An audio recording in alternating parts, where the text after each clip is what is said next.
I'm really so happy to be here under these circumstances and honored. I'm one of the oldest graduate students in Britain. I'm, believe it or not, an Oxford graduate student even as we speak.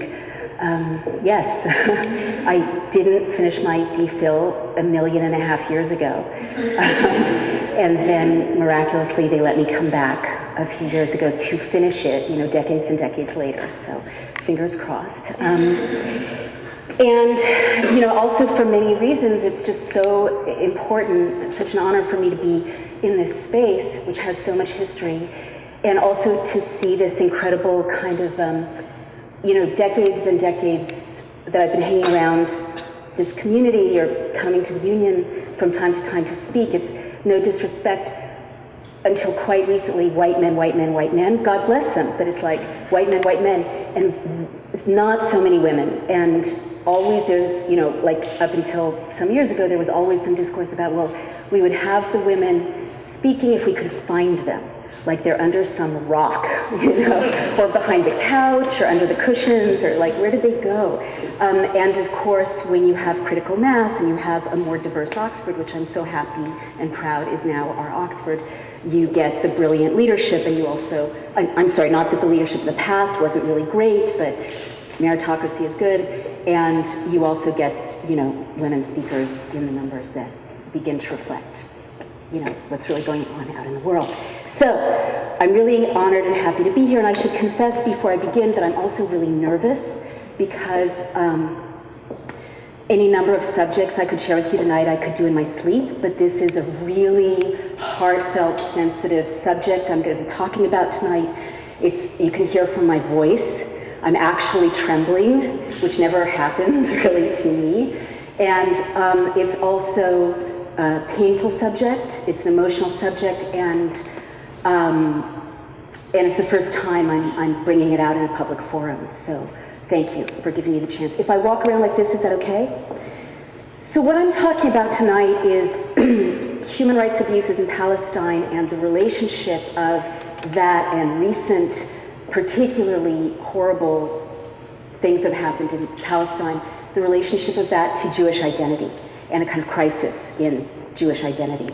And I should say before I begin that I speak as a Jew and proud of my heritage, and also as a granddaughter of Holocaust refugees or escapees from the Holocaust.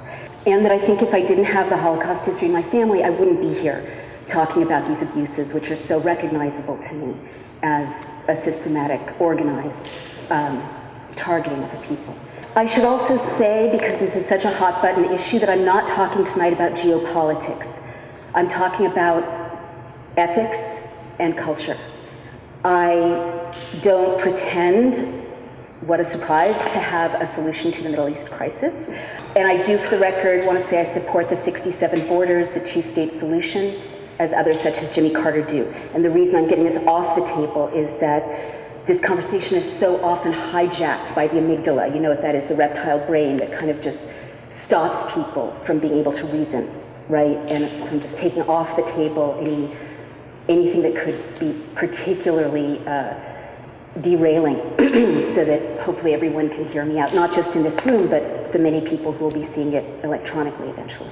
So the gist of what I want to say tonight is that Israel, as it is configuring itself today, increasingly as a nationalist, ethnically based, militaristic entity that tolerates systematic violations of international law and accepts the systematic subordination of a population identified as other and less, and this is especially newsworthy this week because Netanyahu's cabinet just approved a bill that defines Israel as a Jewish nation state, privileging formally one ethnicity over another in what's supposed to be a democracy, right? Choosing an ethnic identity over its status as a democracy. That happened this week. That this direction is not a fulfillment of Jewish values and tradition, but rather, I'm going to argue tonight, a radical departure from genuine Jewish and humanistic values and tradition. Israel, of course, is in a state of crisis. And I would say it's more of a moral crisis than a security crisis. The former Director General of Mossad, Shabbatai Shavit, said in Haaretz last week, quote, "For the first time, I fear for the future of Zionism." So very kind of established, influential Israeli voices from inside the mainstream are coming forward and saying, this cannot continue. This is unsustainable like this. He noted that, quote, "an increasing number of Jewish students are turning away from Israel," and that, quote, "this right wing in its stupidity is pushing the nation of Israel into the dishonorable position of, quote, "the nation shall dwell alone and not be received among the nations." And he's citing their numbers, 23:9.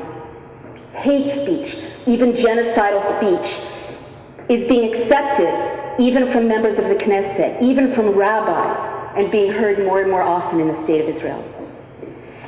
Now, it's not just Israel that's in crisis, but diaspora Jews, and if those of you who are not familiar with our insider jargon, diaspora is sort of everything outside of Israel.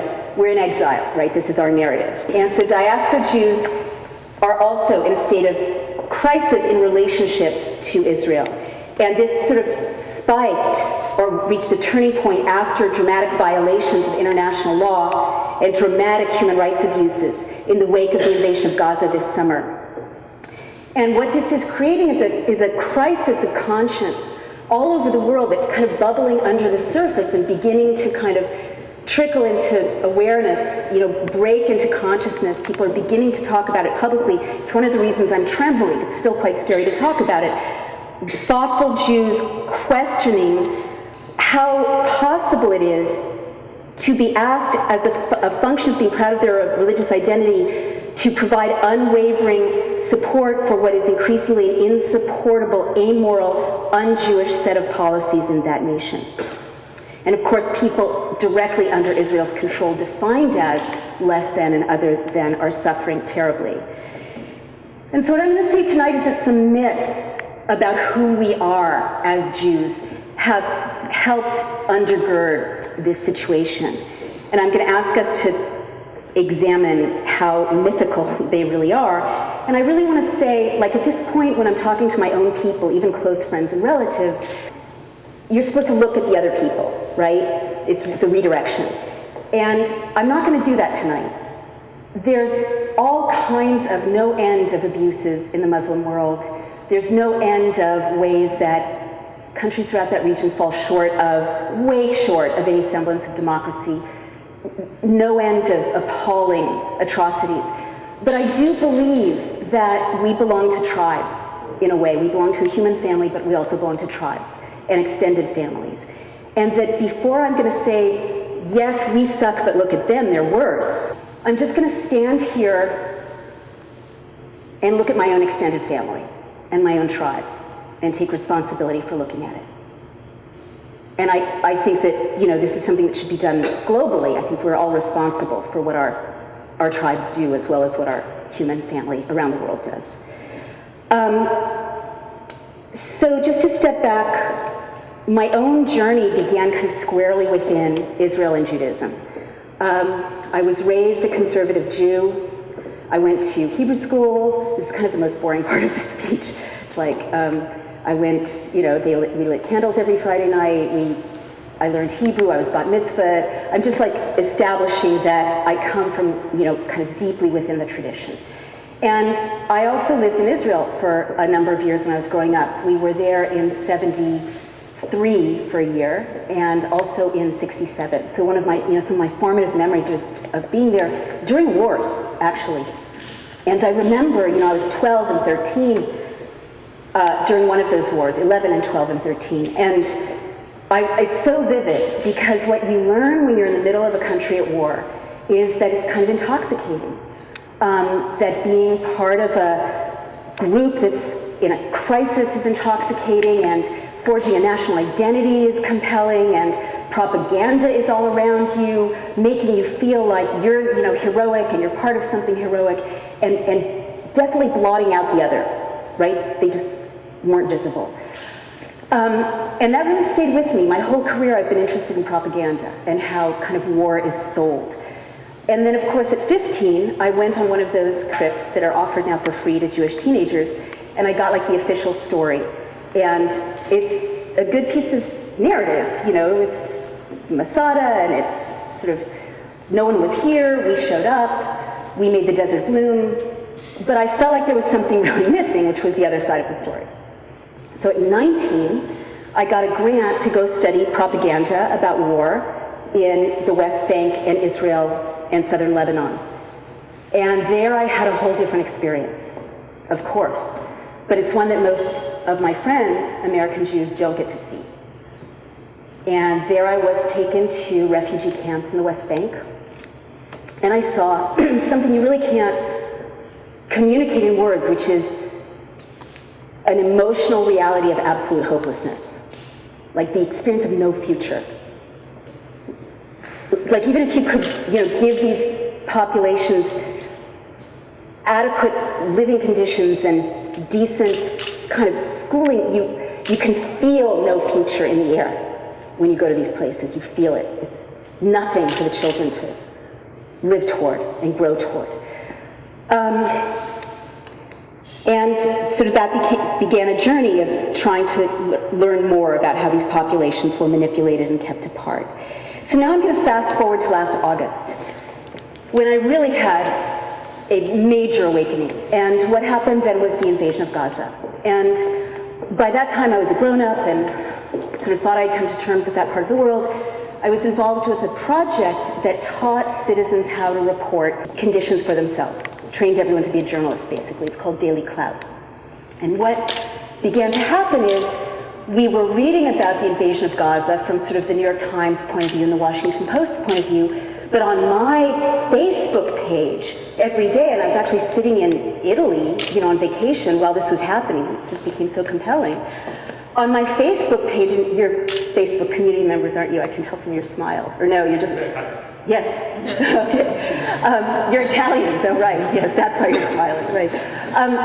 But it was like unbelievable what we were seeing. People under fire were reporting systematic IDF taking out civil society infrastructure that had no apparent, visible, possible security rationale, that in no way matched the narrative IDF was giving to the media of the world about what they were doing in Gaza.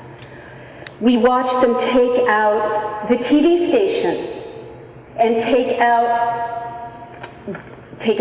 We watched 17 journalists die, a disproportionate number of journalists. We watched beloved civil society figures die, a sportscaster, a beloved children's television host. Nothing political, like people who stood for what a peaceful Palestinian civil society someday would be when people would watch sports or raise their kids, like Sesame Street kind of figures. We watched the schools be taken out and bombed, a courtyard of civilians sheltering. A UN official responsible for refugees had alerted the IDF, because people communicate by phone and they say, here we are, here are civilians, don't take us out, we're responsible for these people. They were bombed. And the UN official, was in tears on a video that went viral describing this situation that happened after he called to say, don't harm these people. We saw, a turning point for me was the evacuation of Al-Shifa Hospital. The IDF makes its point of pride that it phones people up to give them 15 minutes before they take out their house. It's supposed to make us the most moral army in the world.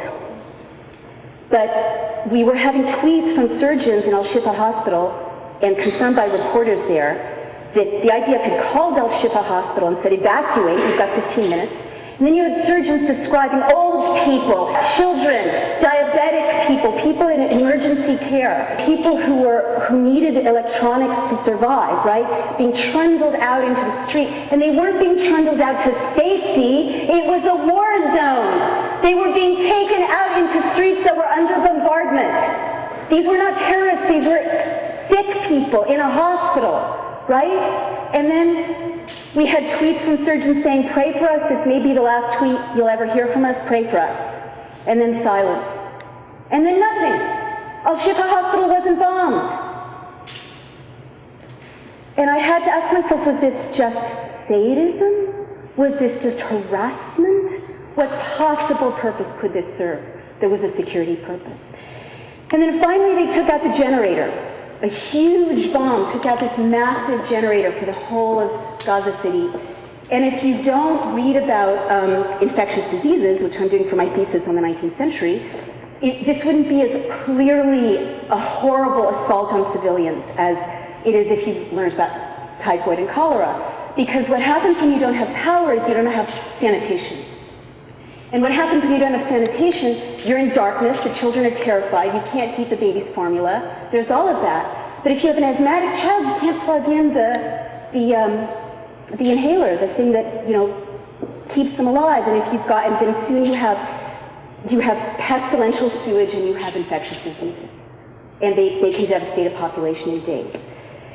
And then the last thing I want to tell you about is that Eran Efrati is a former IDF soldier who's a whistleblower, and he was confirming by interviewing other IDF soldiers that, and these soldiers were traumatized as they would be, that they were told that they could take out with sniper fire civilians who came within a certain range of them, looking for their loved ones under the rubble.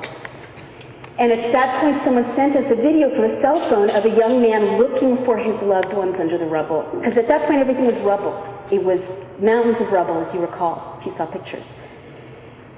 And we saw that someone just took him out with sniper fire while he was looking for his loved ones under the rubble. And we posted it on Facebook. At this point, we had 4.5 million members following this around the world. And then we got a notification from Facebook that we had to take it down, or else we would be shut down. So that was my awakening over the summer to the fact not only that there was what I was clearly seeing before me, a systematic attack on the peace, right? On the ability of these people to ever build a society of their own that was a peaceful civil society to take care of themselves. As well as just acts of what seemed like absolutely inexplicable sadism on a state level. And as a Holocaust descendant, I recognize that. I recognize the smell of that. I'm just going to conclude by saying there's also widespread censorship of these atrocities and the systematic abuse of Palestinians. Critics like me, Jewish critics like me and Phil Weiss and Eran Efrati, are called self-haters, anti-Semitic, but also threatened daily for insisting on looking at these abuses. And abuses that are systematic are also left out of the news stream. And it really distorts the picture we get of that area and relationships between the peoples. And it makes it almost impossible for Jews or Israelis and Muslims or Palestinians to talk to each other in a way because they're getting different news streams in different parts of the world. For example, really recently, armed Israeli officials escorted settlers into the heart of Al-Aqsa Mosque, which is a super sacred holy place. And then they denied entry to Muslim worshippers under 50. But you didn't read this in the New York Times. I mean, I have friends who are like editors of the Wall Street Journal and work in major media, and I'm like, have you seen the occupation of Al-Aqsa Mosque? And they had no idea what I was talking about, because it was just not reported. So you wouldn't have known that thousands and thousands of Palestinians were forced to pray in the streets of Jerusalem. You wouldn't know that. But without knowing that provocation day after day after day after day, when there's, as you can predict, a reaction, and it's never okay for anyone to go after civilians, right? But when there's an attack on Israelis, never okay to go after civilians. But if you don't know the context, and you're a Western reader, all you hear and see is these crazy Palestinians. They come out of nowhere, they're insane, they like mayhem, they hate us all, there's no partner for peace. It's not a true story. It's not a coherent story. As a journalist, you're not getting anything like the true picture of what's going on. Another example, 5-year-old Enas Khalil was killed by a settler in a hit and run. Her 8-year-old friend, Milin Asfour, was hospitalized. No charges were filed. That was left out of the news. By the way, we had citizen journalists visit Enas's family with a big banner signed by hundreds of people around the world to let them know that they were not alone in their mourning. And an IDF soldier came and intimidated our citizen journalist and said, no pictures. Armed soldiers came to see no pictures of this grieving family who had lost a 5-year-old child. Nothing political about this. They just lost their little girl. We couldn't report about it.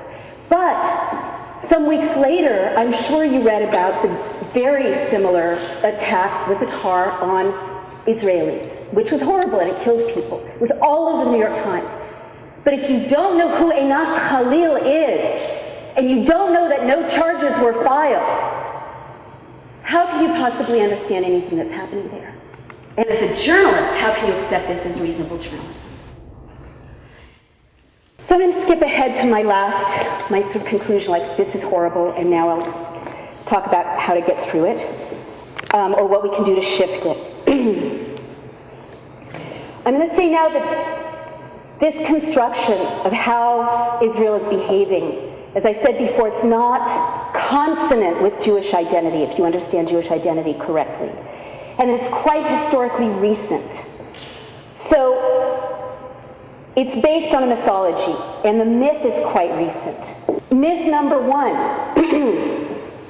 This seems like a weird thing to say in a modern geopolitical situation where nation states don't usually talk about what God said to them and expect to be taken seriously, right? Like, Britain has all kinds of very ancient myths about God's involvement in British history, but you don't tend to trot that out in leaders in the Times of the Guardian anymore. Am I correct? Like, God isn't consulted in the West for the most part, or used to justify national policies. Yet, the Israel of today, constructed as an ethnocentric, militarist, increasingly police state society, is based on a misreading of the Old Testament. And what we're told as Jewish kids growing up, not even Israeli, but certainly Israeli, but Jewish, is we are God's chosen people and Israel is the promised land, signed over to us by God. That seems weird, but that's actually exactly what we were taught. And if you ask peers of mine, they'll honestly tell you often that some version of this is really, truly communicated to you. And it's hard to argue with that. If it is our land and God said so, and we're God's chosen people, that can be used to justify anything. But this interpretation of Scripture, Zionism as a fetishizing of land and blood, is very recent and not accurately interpreted. In fact, it really dates from sort of the second, third of the 20th century. And even early German critics, early critics who had seen the terrible results of a blood and soil ideology, Jewish critics like Victor Klemperer and Hannah Arendt, early on warned about this ideology and said this will end in tears. This is just a mirror of fascist ideology. Blood and soil, blood and soil. Is that familiar? Those of you who study fascist society should recognize and hear the echoes. How familiar that is. It turns out that the blood and soil reading of the covenant is a serious misreading. And I'm going to talk about Scripture. The publicist for the Union asked, what is the most controversial thing I'm going to do tonight? And I said, I can't imagine this is controversial. I'm going to be talking about Scripture. But we'll find out. It turns out that where God purportedly says, this is your country and you're my people, if you, like, I'm a journalist, I want to look at the source. I kept hearing this, and so I actually went and looked at the places in the Old Testament where God said something like this. And there are a lot of them. But he never says this. He doesn't say it like this. What he says is, again and again, if, it's always conditional, it's an if, then. If you visit the sick, look after the orphan, take care of the widow, embrace the stranger in your midst, don't engage in oppression, act justly, show mercy, then you will be my people. And then you can come inhabit this land, and I'll hang out with you. But first of all, he never says that it's an ethnic identity. He says that if you engage in a relationship with justice, then you are God's people. And guess what? That's what Islam says. And that's what Christianity says, with some tweaks. That's what all the Abrahamic faiths say. If you engage in a relationship with justice, then you're in a sacred condition. But also, even when he says you can go to this land, he doesn't say only you can go to this land. In fact, frequently in the Old Testament, he talks about the descendants of Abraham. Guess who are the descendants of Abraham? I'll give you a hint. My daughter went to Hebrew school, and in the village, right, sophisticated New York situation, she came back with a genealogy that showed Abraham, Isaac, Jacob, and then all of their descendants. And over here, Abraham, Hagar, Ishmael, stopped. Right? No suggestion that there's a genealogy identifying the descendants of Abraham. Who are, guess who? All of the people we're supposed to be forever at war with. So God included the descendants of Abraham in many places in his promises in the Old Testament. And also, God doesn't say, another myth is that we've always been at each other's throats. It's not true historically. Jews, Muslims, Bedouins, Arabs, Christians, and others lived peacefully in the Holy Land for centuries. And the idea that we've always been at each other's throats is a myth. In fact, a book called Letters from the Holy Land from 1906 shows these people living side by side peacefully as they had for generations. And so yes, it's true that for 2,000 years Jews longed to return to Zion, but Zion wasn't conceptualized as uninhabited. Zion was full of people of other ethnicities and races and beliefs, and it's been that way. I mean, that's the definition of the Holy Land. It's been a pluralistic, multi-ethnic society since forever, until very, very recently. But I want to go back to what's more important, this mythology that the covenant says, you are my people ethnically, and this is your land geographically. Again, I said it's always a process, a transaction, if then. Jeremiah 21:12, O house of David, execute justice in the morning and deliver from the hand of the oppressor he who has been robbed, if you want to stay in a relationship with God. Jeremiah 22:13-17, woe to him who builds his home by unrighteousness, who makes his neighbors serve him. Do you think you're a king? You have eyes and ears only for your own dishonest gain, for shedding innocent blood, for practicing oppression and violence. Amos, hate evil and love good and establish justice in the gate. It may be that the Lord, the God of hosts, will be gracious to the remnant of Joseph. So again and again he says, if you are decent people, I'll hang out with you. And that club, it's not exclusive. Anyone can belong to it. It's a universal invitation.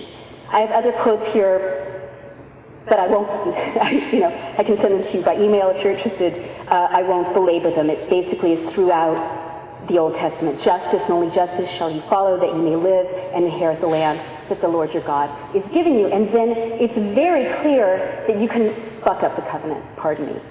It is not a, this is your land, be as unrighteous as you wish, and I'll be on your team. He doesn't say that. He says, if you fuck up, you're out of here.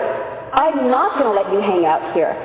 So it's clear that my people is a state of mind. It's a state of kindness and empathy and inclusiveness and transparency. Almost, therefore, because you trample on the poor, you have built houses from hewn stone, but you shall not dwell in them. You have planted pleasant vineyards, but you shall not drink their wine, for I know how many are your transgressions and how great are your sins. Always conditional. I'm going to wrap up. So the chosen people is a state of moral relationship, of a relationship to justice and the divine that anyone can enter into. And the Holy Land is not a place on the map. Primarily, it is a place on the planet, but that's secondary. Primarily, the Holy Land is a state of mind, a commitment to justice, compassion, and kindness. Being God's chosen people is not a DNA test. It's more about remembering that we were slaves in Egypt and making sure we never enslave anyone, that we always speak up for freedom and equality. Being part of the covenant, as I keep saying, is not ethnically defined. The Holy Land flowing with milk and honey is not a place you protect with boundaries or a wall or even cover with an iron dome. It is a space where we were asked, we the Abrahamic descendants of Jacob and Ishmael, to practice a moral, just, transparent, compassionate society, and I would say include all of humanity together. Thank you very much.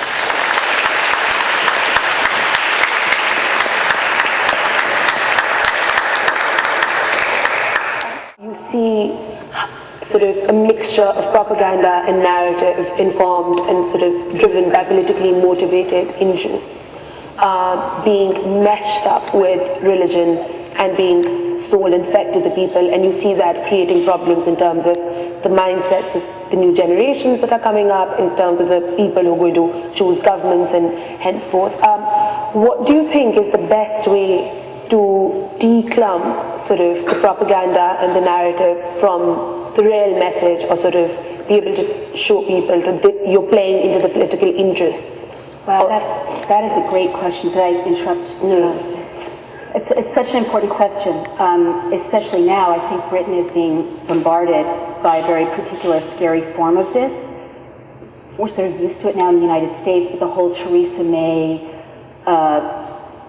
terror tour of hyping. I mean, it's well established, and many smarter reporters than I am have documented how this gigantic industry that I call War Inc. basically can only profit the way it's been profiting, which is profits are up 45% since the Ukraine and Gaza for the war industries in America, if we are scared to death of a threat.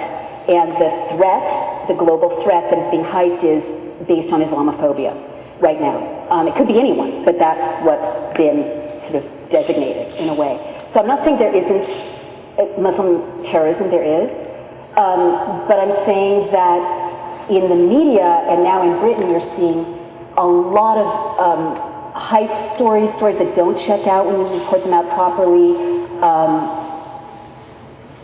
that are designed to scare you in Britain to death so that you give up your civil liberties, which is going on around the world. In Australia and Canada, same laws are being passed in the United States to crush civil liberties, make protest harder, crack down on free assembly, and also to in the name of terror fighting, allow the government to do whatever the hell it wants with your privacy, with your freedom, and make a bunch of money for not you. So I guess there are a number of ways. I mean, I'm very passionate about citizen journalism, because if you teach people how to be good journalists and avoid rumor and document things with double sources, you take away the writing of history from the gatekeepers, who are increasingly owned by the same people like General Electric, who profit from endless war. But I think also, just don't believe anything you're told, find out for yourself. And what I mean is with Islamophobia, for instance.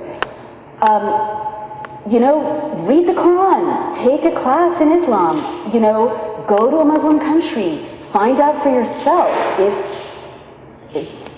if this picture we get in the West is correct. And that's true of anything you're being sold. I think also studying how propaganda is created, like reading, is it Edward Bernays, the great analyst of propaganda, is really helpful. Over time, you just kind of immediately recognize when something needs more verification, and then just see if you can find two independent sources. That's the beauty of the internet. I mean, I got attacked recently quite fiercely for questioning or saying that the ISIS beheading videos had not yet been verified. That's not the same as saying they're fake. Saying they're not yet independently verified. The only source for them, early on at least, was this very questionable site called Site, S-I-T-E, which gets $500,000 from the United States government a year and is run by these Islamophobe establishment types who are connected to the global, the sort of U.S. anti-terrorism establishment. So if it exists online, there's one internet, you should be able to find it independently. But no one could find it except through this. So to me as a journalist, that's not good enough. And increasingly, you're getting reporting from major news outlets that will, and you should learn to do this, read the text carefully. Like the Times today, they'll quote government officials saying ISIS is using welfare benefits to fund jihad. So that's an open door to, grab all of your privacy, get into your homes, etc. But do they have an independent source? Do they have anyone else confirming it? What's their evidence, right? So even major media is going with single sourcing now, or government officials, where they really, classical journalism is two independent sources. So you need to be the journalist, is what I'm saying. Thank you very much for your talk. Thank you. I read an article the other day about settlers in the West Bank who surrounded a mosque with tires and set it on fire. And it was the 5th time this year that something like that had happened. So definitely sympathetic to everything you said about the IDF being one of the sources of this problem. But I guess how would you respond to how individual citizens on the ground are still very much acting out this violence apart from the national security regime? Yeah, it's a great, important question. I mean, that's sort of why I'm here, because I think people don't change unless their peers and people in their community challenge them to change. You're seeing more and more of this, I'm ashamed and embarrassed to say, like on Daily Clout, the citizen journalism site we run, there's a photograph, I think it's in Hebron or Ramallah, where the Palestinian Authority had to put netting over the streets because Jewish settlers lived on the upper floors. They were throwing garbage on Palestinians in dirty diapers, and there's just something about a photograph where you're looking up at the garbage, that has been thrown down. How do I respond to it? We're seeing that, but it's not, like, this is the fascinating thing about the Holocaust, right? And I'm not making a comparison in kind or scale, but when gatekeepers signal that a group of people is fair game, then the beast comes out in kind of everyone, or it empowers the beast to come out. And this is the human condition. It's not about Jews, it's not about Germans, it's just the horrible human condition, which is why it's so important for voices like yours to be raised if you disagree with this in a Jewish context. Like, let me invite my fellow co-religionists to really speak up, because it is lonely out here. Like, there's 6 of us. I mean, there are many, many, many, not in so public a context, who object, of course, but a tipping point is reached when, thousands of people say this is not okay. Thousands of people show up. There are all kinds of things you can do. I have a T-shirt that says "I Heart Gaza."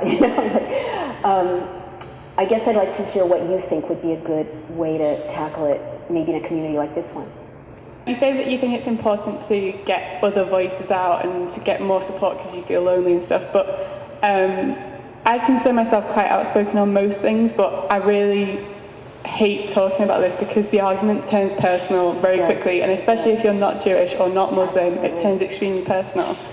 You're right. Why do you think that is, and what can we do to sort of stem that? That's a tough one. I mean, I know what you're talking about, those conversations that just go nowhere.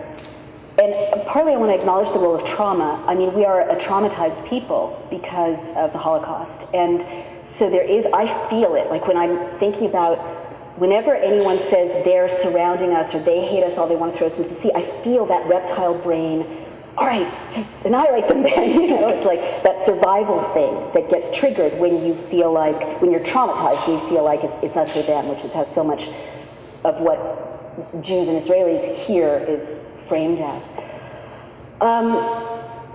I would say don't waste your time with the conversations that are where everyone knows their position. I've found, energy is an interesting thing. I've found that when I was looking for people to enter my life who really wanted to have a new conversation, those people did come into my life, and we were able to go further. And I would say with this particular subject matter, listening is really important, because each side feels so unheard. But I also feel like there's some things that are just, I've run out of patience, because these things I've shared with you, they're just historical facts. They're not an opinion, it's not about anti-Semitism, they're just wrong. It's like with female genital mutilation. Yes, there's culture, but at a certain point you just have to say, it's just wrong. And I don't care about cultural practices or sensitivities, it's just wrong, and let's take that stand.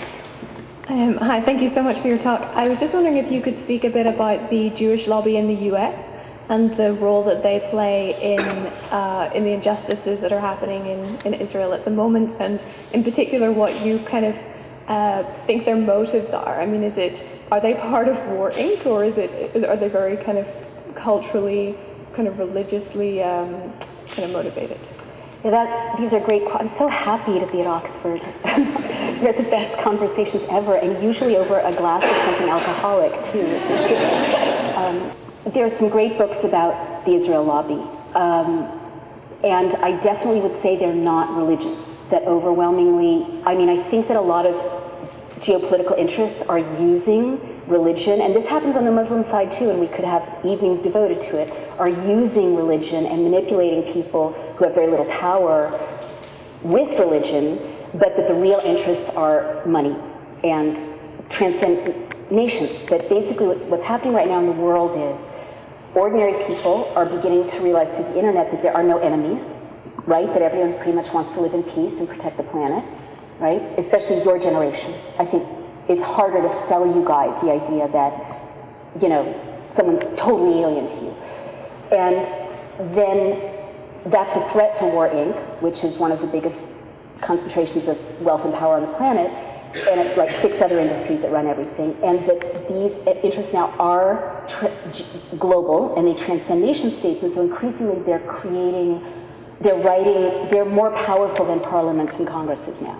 And AIPAC is an example of this. There are other examples that are not Israeli, like the Trans-Pacific Partnership, but, you know, big oil, right? But what AIPAC does is it definitely silences reporting that's balanced on this kind of thing. It definitely funds, this has been well established, gives only seed money to candidates so that by the time people are elected, they really can't deviate from a support for Israel, whatever Israel is up to, party line, or else they won't have the money to get reelected. And there's an unholy alliance. Basically, AIPAC, look, I couldn't draw you a Venn diagram, but basically, AIPAC and a number of other entities really profit, you know, Raytheon, I mean, you know, any number of entities that primarily are funded by war, contractors in Washington, D.C. with big houses, you know, like I hear from my sources in the intelligence world that we have to keep going with ISIS and with, you know, drumming up War Inc. forever, and the sound bites you're getting now in Britain that this will be years and years and years of conflict. You couldn't know at the beginning of World War II that it would be years and years and years of conflict. History doesn't work that way. But if you're War Inc., you have to prime populations, especially democracies, for years and years and years of conflict, because that's where the vast profits are generated. So basically, there's a huge movement of young Muslims who are sophisticated, young Jews who are sophisticated, people all over the world who are just sick of this and ready to just kind of create a civil society. But they don't own the media, they don't own the politicians, and so AIPAC and other interests are, and also Kuwait and, you know, Saudi Arabia are obstacles because there's profit to be made in keeping us hating each other. Would you go back to Israel if you had the chance to? And if yes, what would be the reason? And if no, what would be the reason? Do you have like motives? Would I go back to Israel? And what was the last thing you said? Would you go back to Israel if you had the chance to? Like to live there? Oh, to live? I don't think I could ever live in Israel again unless there was a huge awakening along these lines. How can I live in a society that's just declared that some people are more equal than other people? It's like if you were to ask me, could you live in a Christian America where Congress declared that America's a Christian nation and everyone else doesn't count as much? I would want to get my kids out of that country as quickly as possible.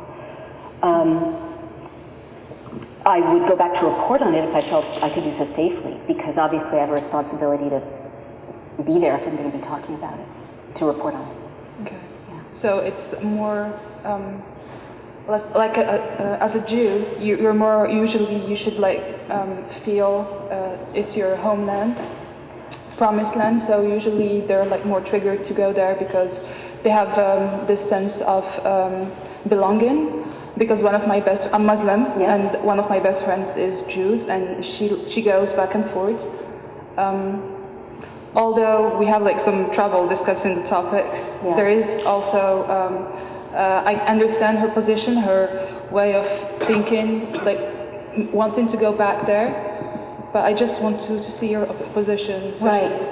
I should, thank you for clarifying where your question is coming from. I should explain then that I know what she's talking about, and absolutely, well, first when you're there, you know, being a religious minority, it is incredibly affirming to see the policeman's Jewish, the lunch lady's Jewish.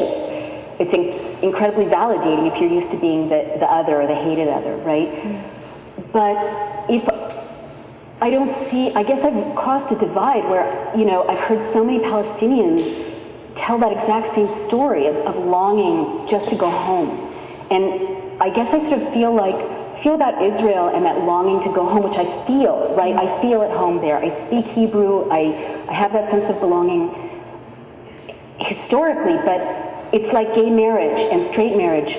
Does anyone deserve to be married if some people can't be married? Do I get to go home if other people who have the keys to their property can't go home, you know?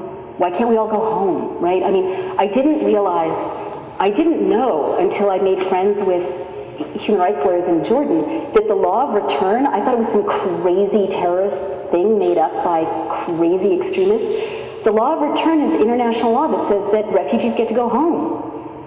You know, and if I know what it's like to go to Berlin with my children's father and have him see the apartment that his family was kicked out of in the 30s, and I know how validating it is for reparations from Germany to acknowledge the loss and the theft and the expulsion of my people, how can I not want people who've been kicked out just like we have to be able at least to have their history acknowledged, at least to talk about reparations, at least to do everything possible to make it a home for people who deserve by law to be there.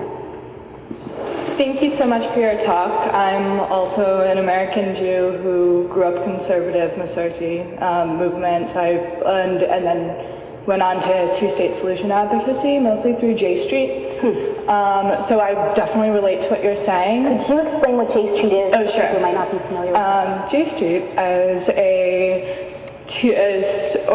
political organization in the U.S. that advocates for a two-state solution to the Israeli-Palestinian conflict that's peaceful, respects democracy, and respects the rights of both Jews and Muslims and all other groups in Israel-Palestine. So I really relate to that. What you're talking about, I agree with what you're saying. I'm just wondering if you can talk a little bit more about identity. Since coming to the UK to study 2 months ago, I've been trying to figure out where the British Jewish climate is on Israel. I know that their version of J Street, Yachad, was accepted into their Jewish President's Council, whereas, for instance, in the US, it was not, J Street was not accepted. And I should jump in and say this relates to AIPAC, that AIPAC and J Street, AIPAC doesn't want J Street to gain influence because then AIPAC would lose influence. Sure. So what's your question? But I'm just wondering how you see the difference between identity factors and British Jewish dialogue on Israel versus American Jewish dialogue on Israel. That's really interesting. I mean, inevitably we get into gross generalizations here, but I think that for a lot of complicated reasons, there's more freedom to be critical of Israel in Britain and in Europe, if you're a Jew, than there is in the United States. There's more balanced reporting in the media here than in the United States. Critics would say there's more anti-Semitism here than in the United States. There's some truth to that. The first time I experienced to my face anti-Semitism was at Oxford, actually. That's no longer the case, but I'll never forget it. Like, someone offered me a ham and cheese sandwich, and I made a joke, and I said, you know, I'm Jewish and a vegetarian, and they said, worst of both worlds. So that was rather shocking, but they really said that. But,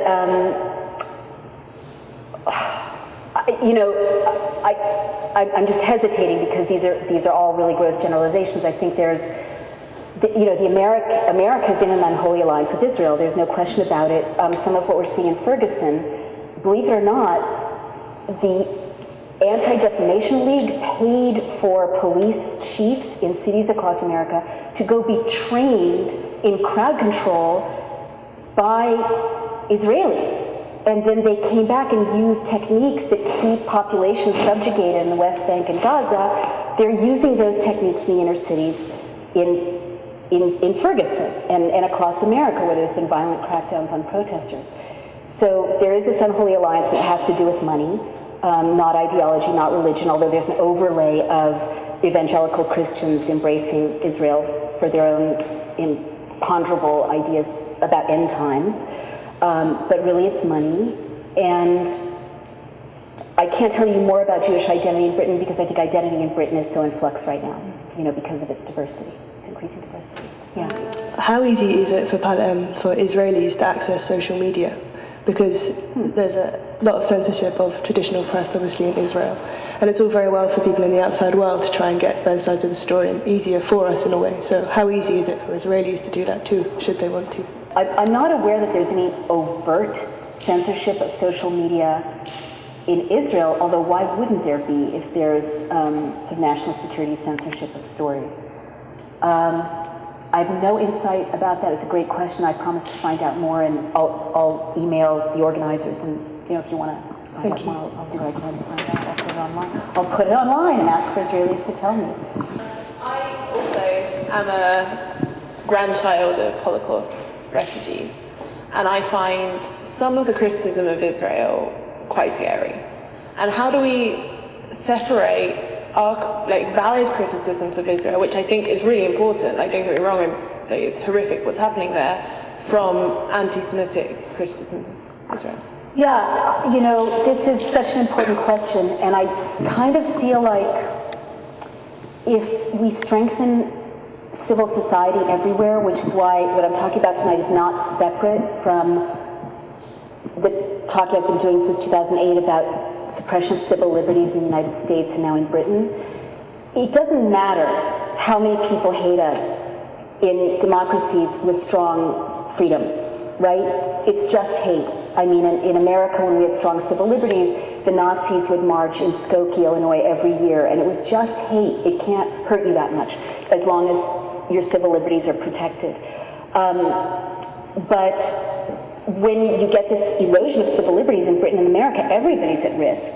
And it can be because you spoke up against Israel and now you're a national security threat, or it can be because you spoke up against big oil or against some development in Oxford that's going to annihilate the skyline, and you're a threat to national security. That's the terrorism card always opens the door for going after activists or minorities or civil society people who are targeted in any way. So I would say don't worry about it. Let's focus on strengthening civil society everywhere, and also just making sure that criticisms are accurate. The other thing I say to people who ask me this is, right now we're killing their kids, we're not saying we're sorry, and anti-Semitism is on the rise around the world. Why don't we stop killing their kids, obey international law, not engage in atrocities, and then see if anti-Semitism drops? And if we behave ethically and people still hate us, it's their problem, right? It's not our problem. Unfortunately, that's all we have time for. I thank you all for coming here today. Please remain seated while we leave, and join me in thanking you.